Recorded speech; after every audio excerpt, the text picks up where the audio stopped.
Chapter 4.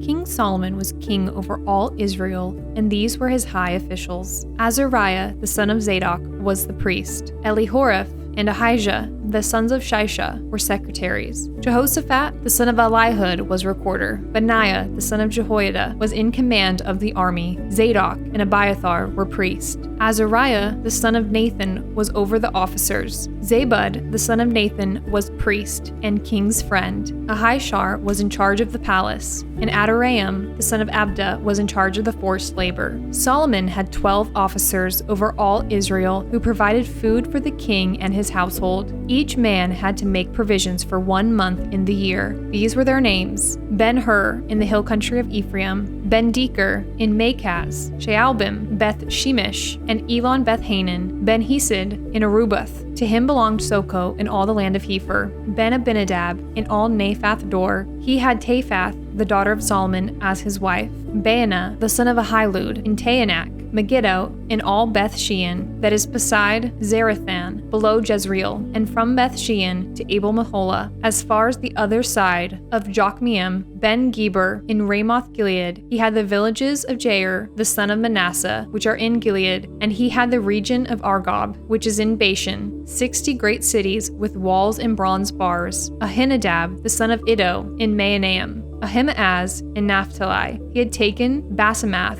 the daughter of Solomon, as his wife. Baanah, the son of Hushai, in Asher, and Baaloth. Jehoshaphat, the son of Peruah, in Issachar. Shimei, the son of Elah, in Benjamin. Geber, the son of Uri, in the land of Gilead, the country of Sihon, king of the Amorites, and of Og, king of Bashan. And there was one governor who was over the land. Judah and Israel were as many as the sand by the sea. They ate and drank and were happy. Solomon ruled over all the kingdoms, from the Euphrates to the land of the Philistines and to the border of Egypt. They brought tribute and served Solomon all the days of his life. Solomon's provision for 1 day was 30 cores of fine flour and 60 cores of meal, 10 fat oxen and 20 pastured-fed cattle, 100 sheep, besides deer, gazelles, roebucks, and fattened fowl. For he had dominion over all the region west of the Euphrates, from Tisphah to Gaza, over all the kings west of the Euphrates. And he had peace on all sides around him. And Judah and Israel lived in safety, from Dan even to Beersheba, every man under his vine and under his fig tree, all the days of Solomon. Solomon also had 40,000 stalls of horses for his chariots, and 12,000 horsemen. And those officers supplied provisions for King Solomon, and for all who came to King Solomon's table, each one in his month. They let nothing be lacking. Barley also, and straw for the horses, and swift steeds they brought to the place where it was required, each according to his duty. And God gave Solomon wisdom and understanding beyond measure, and breadth of mind like the sand on the seashore, so that Solomon's wisdom surpassed the wisdom of all the people of the east and all the wisdom of Egypt. For he was wiser than all other men, wiser than Ethan the Ezrahite, and Heman, Calcol, and Darda, the sons of Mahol, and his fame was in all the surrounding nations. He also spoke 3,000 proverbs, and his songs were 1,005. He spoke of trees, from the cedar that is in Lebanon to the hyssop that grows out of the wall. He spoke also of beasts and of birds and of reptiles and of fish, and people of all nations came to hear the wisdom of Solomon, and from all the kings of the earth who had heard of his wisdom.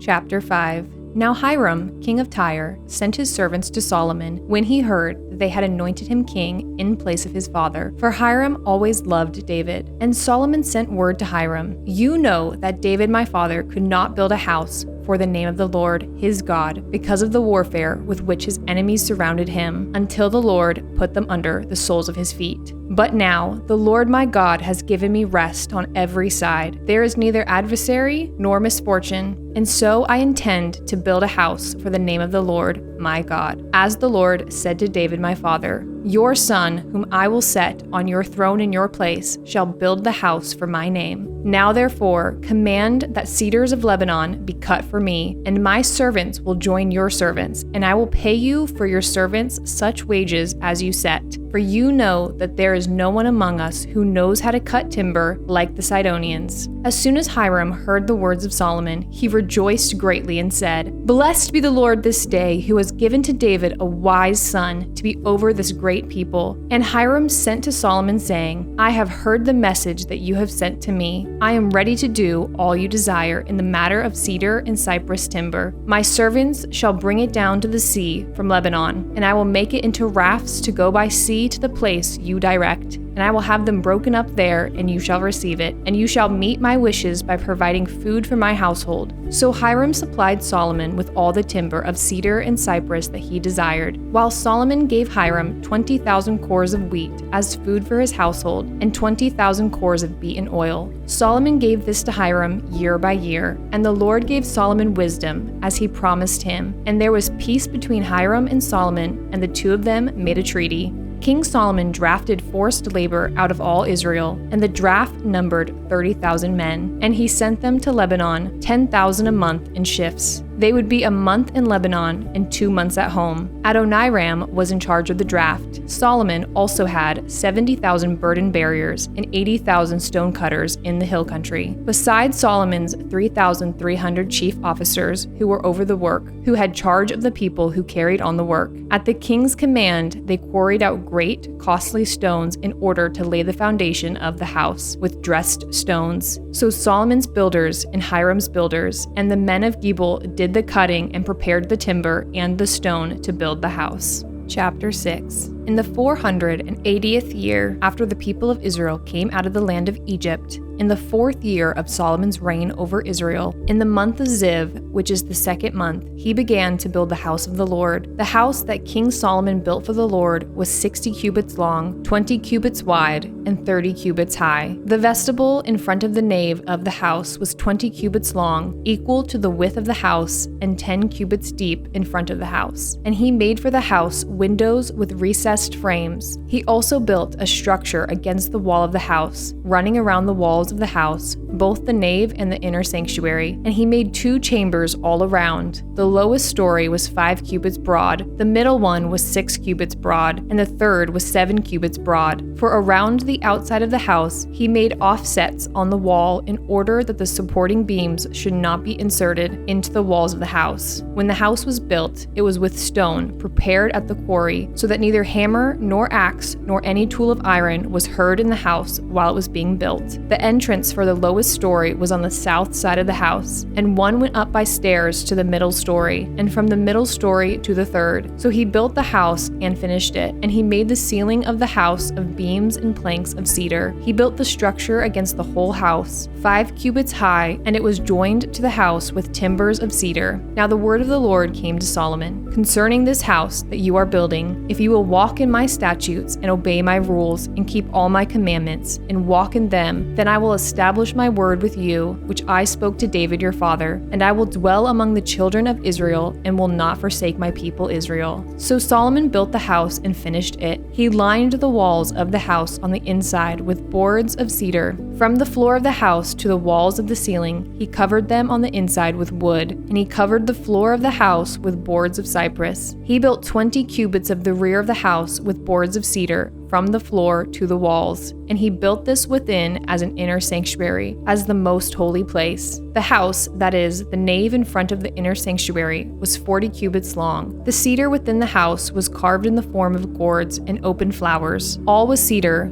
no stone was seen. The inner sanctuary he prepared in the innermost part of the house, to set there the ark of the covenant of the Lord. The inner sanctuary was 20 cubits long, 20 cubits wide, and 20 cubits high, and he overlaid it with pure gold. He also overlaid an altar of cedar, and Solomon overlaid the inside of the house with pure gold, and he drew chains of gold across in front of the inner sanctuary and overlaid it with gold. And he overlaid the whole house with gold until all the house was finished. Also, the whole altar that belonged to the inner sanctuary he overlaid with gold. In the inner sanctuary he made 2 cherubim of olive wood, each 10 cubits high. 5 cubits was the length of one wing of the cherub, and 5 cubits the length of the other wing of the cherub. It was 10 cubits from the tip of one wing to the tip of the other. The other cherub also measured 10 cubits. Both cherubim had the same measure and the same form. The height of one cherub was 10 cubits, and so was that of the other cherub.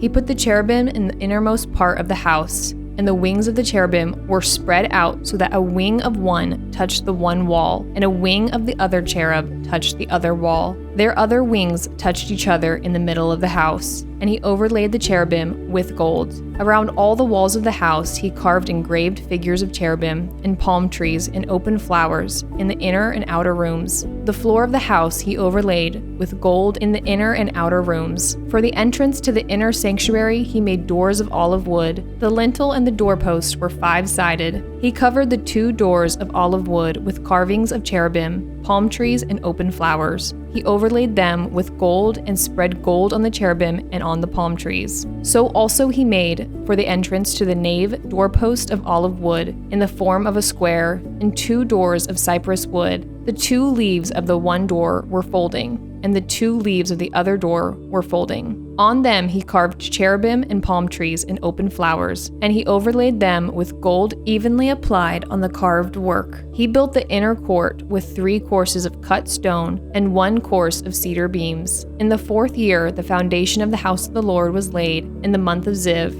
and in the 11th year in the month of Bul, which is the 8th month, the house was finished in all its parts, and according to all its specifications. He was 7 years in building it.